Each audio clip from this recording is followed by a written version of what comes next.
So after the press conferences, we actually got to go to the show floor. And the first thing we went to was Nintendo, because we missed their press conference. We did play Wii Sports Resort.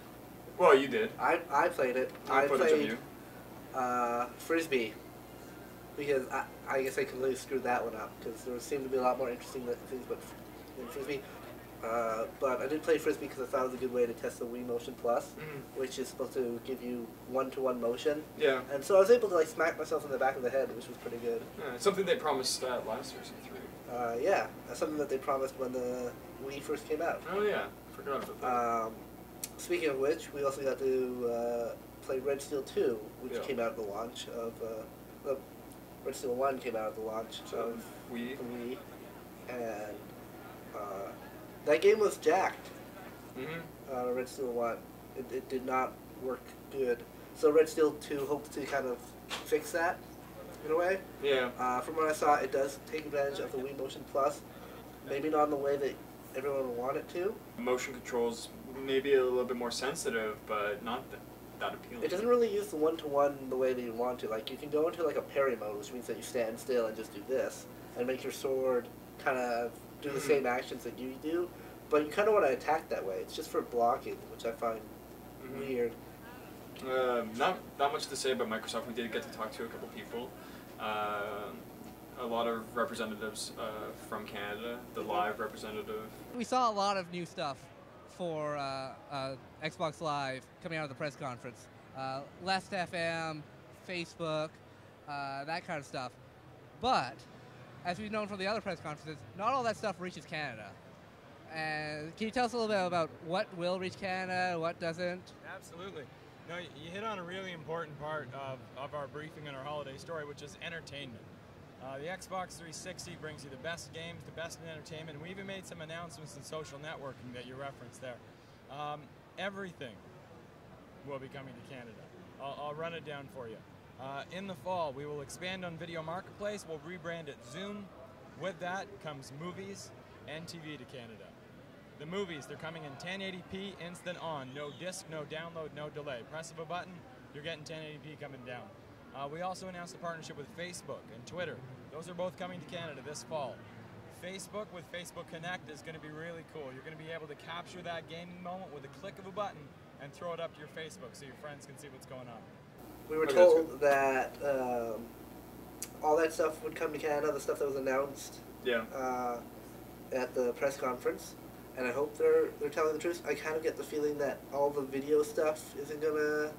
Or it's going to get delayed, or something's going to happen. It's always a hard transition to get it up here for some reason. We ended the conference with Sony, and we played some MAG, which is multiplayer action game. Yeah, whatever. You got 256 players in one match. It seemed like a really hard game to demo.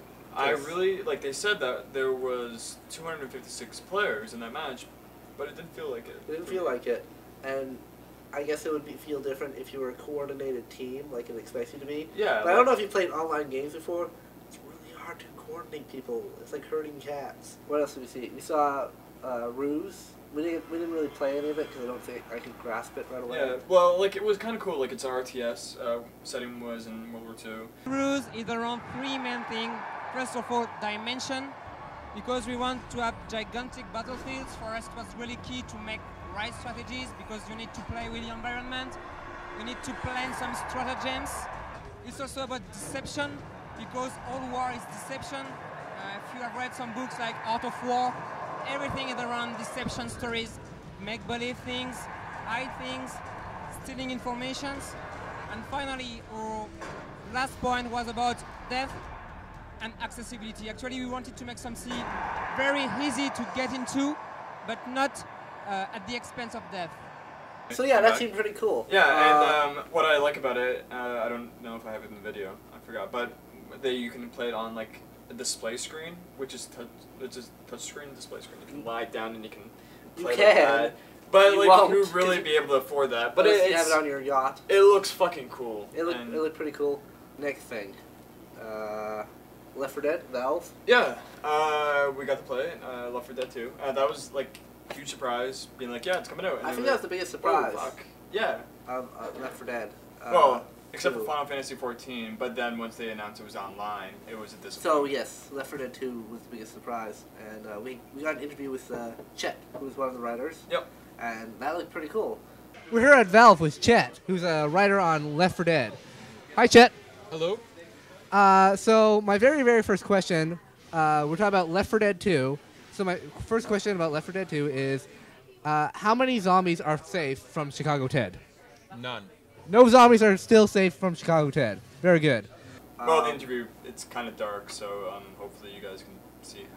Hopefully. But anyways, on to... He seemed really... Okay, if you can't see him, he seemed really, really tired. Yeah, incredibly tired. But then again, a lot of those developers seem that way.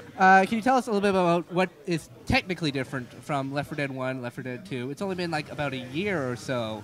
Was it a matter of you just had a new breakthrough in technology, or that you just thought that it was a good idea to just put a new face on the old game? Well, so one of the things is everyone had all these ideas and all this excitement leaving Left 4 Dead 1 of things they wanted to do, but a lot of them were trivial, right? They were kind of deep underlying core decisions of how the director works. One of the things is the director is kind of stymied in Left 4 Dead 1. It has four special infected that it can rotate out through. Well, now suddenly we're going to add more, right? So we have like the Charger, who's a new special infected that you actually can play in Versus as well. And so the director gets to use them. Has different control, right? You have 2 more special infected coming. And then to help you fight those special infected, we introduce melee weapons. We introduce chainsaw, baseball bat, frying pan, right? Axe. And for example, those have different gameplay elements. Like the axe is really good at killing a witch. Let's go on to... Yeah. Yay!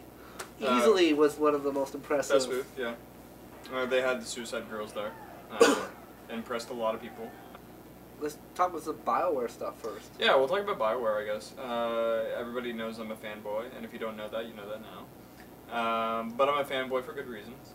We saw Dragon Age. We saw Dragon Age, I'm looking forward to. We got to play a tiny, tiny bit of it. Xbox 360 version. And that seemed like it was okay. It honestly reminded me a lot of KOTOR. It's just like you press the attack button and you wait for your guy to attack. It seemed really, really dungeon crawly, like Diablo style, Baldur's Gate style, where you're going through a dungeon and there's bone piles, and you check the bone piles, you find a key, and then there's spiders, and spiders shoot poison at you. And I think that was our E3. Was that it? I think that was a good E3. That was our first E3. First E3, we popped our E3 cherries. Yeah, I got this awesome throat infection. Tonsillitis. Yeah. And we got to go to no parties. We slept all the time. No, we did go to a party. Oh, and I got drunk. And they cut me from the video that they posted. Dicks. I guess we should end it with a montage of Booth Babes. Yeah!